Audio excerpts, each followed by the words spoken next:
तर थेट पाईपलाईन योजनेचं श्रेय मला मिळू नये म्हणून राजकारण झालं असं सतेज पाटील यांनी म्हटलंय। निवडणूक आली की थेट पाईपलाईनचा मुद्दा काढला जातो असं देखील सतेज पाटलांनी म्हटलं। तुमचं सरकार 8 वर्ष आहे, मग चौकशी का केली नाही? सतेज पाटलांनी चंद्रकांत पाटलांना हे उत्तर दिलेलं आहे। थेट पाईपलाईन बद्दल गेले 2 वर्षापूर्वी थेट पाईपलाईनची सुरुवात कोल्हापूरमध्ये झाली आणि त्यानंतर लोकसभेची निवडणूक असू दे, विधानसभेची निवडणूक असू दे, विरोधक सातत्यानं हा मुद्दा चर्चेत आणण्याचा प्रयत्न त्या ठिकाणी करतायत आणि म्हणून निवडणुका संपल्या की मुद्दा बाजूला जातो आणि निवडणुका आल्या की परत तो मुद्दा येतो। हा अनुभव आम्ही गेले 2 वर्ष थेट पाईपलाईन झाल्यापासून घेतोय। तर दहिसरमध्ये शिंदेंच्या कार्यकर्त्यांकडून एका तरुणाला मारहाण करण्यात आली। मारहाणीचा व्हिडिओ सोशल मीडियावर व्हायरल झालेला आहे। संबंधित तरुण महिलेचा विनयभंग आणि चेन स्नॅचिंग करून पळून जात होता। शिंदेंच्या शिवसेनेच्या कार्यकर्त्यांनी पकडून तरुणाला मारलेला आहे। तर दहिसरमध्ये शिंदेंच्या कार्यकर्त्यांकडून एका तरुणाला मारहाण करण्यात आलेली आहे।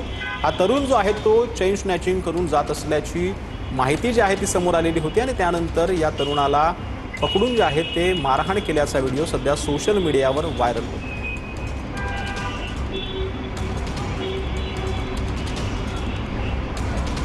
तर दहिसरमध्ये शिंदेंच्या कार्यकर्त्यांकडून एका तरुणाला मारहाण करण्यात आल्याची माहिती मिळते। एक सोनसाखळीत चोर जो आहे तो असल्याची माहिती मिळत होती आणि त्यानंतर शिंदेंच्या कार्यकर्त्यांनी त्याला पकडून जो आहे ती मारहाण केल्याची माहिती समोर येते। सोशल मीडियावर हा व्हिडिओ व्हायरल झाला। तर किती प्रॉपर्टी कमावली यापेक्षा किती माणसं कमावली हे महत्त्वाचं आहे असं जे आहे ते वक्तव्य एकनाथ शिंदेंनी केलेलं आहे। धनुष्यबाण बटन दाबा, दुसरे सर्व बटनच बंद होतील असं देखील एकनाथ शिंदेंनी म्हटलं। किती प्रॉपर्टी कमावली, किती मालमत्ता कमावली, किती संपत्ती कमावली यापेक्षा किती माणसं कमावली।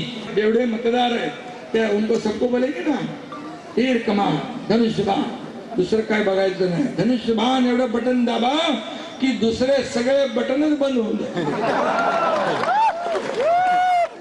आणि त्यांचा डिपॉझिट एवढ्या लोकांनी जर काम केलं तर त्यांचं डिपॉझिट जप्त झाल्याशिवाय राहणार की नाही? टांगा पलटी घोडे फरार। तर आमचं ठरलंय लालबाग परळची एकच शान धनुष्यबाण। उद्धव ठाकरेंच्या दौऱ्यानंतर लालबागमध्ये पोस्टरबाजी पाहायला मिळते। तर आमचं ठरलंय लालबाग परळची एकच शान। उद्धव ठाकरेंच्या दौऱ्यानंतर लालबागमध्ये हे पोस्टरबाजी करण्यात आलेली आहे। आमचं ठरलंय लालबाग परळची एकच शान धनुष्यबाण अशा आशयाचे पोस्टर जे आहेत ते सध्या लालबाग आणि परळ भागामध्ये लागल्याचं पाहायला मिळते। उद्धव ठाकरेंनी आज शिवडी, लालबाग आणि वरळीचा दौरा केलेला होता। शाखांना त्यांनी भेटी दिलेल्या होत्या आणि त्यानंतर आता शिंदेंच्या शिवसेनेकडून ही बॅनरबाजी जी आहे ती करण्यात येते। विविध ठिकाणी लालबाग परळमध्ये अशा प्रकारचे पोस्टर जे आहेत ते लावण्यात आले।